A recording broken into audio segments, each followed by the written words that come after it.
ঝিনাইদহের শৈলকুপায় বিএনপির দুই পক্ষের সংঘর্ষে নারীসহ অন্তত 10 জন আহত হয়েছেন। এ সময় বেশ কয়েকটি বাড়িঘর ভাঙচুর করা হয়।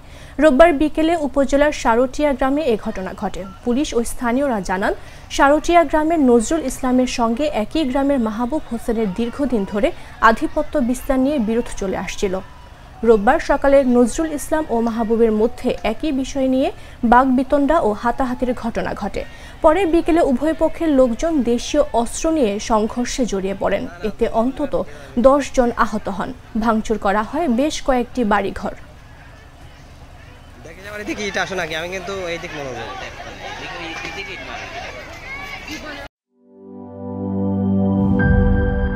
বান্ডেল থাকলে প্রতি সেনমানিতে টাকা বাঁচবে। বিকাশ সেনমানি বান্ডিল কিনে জিতুন প্রতি লেনদেনে।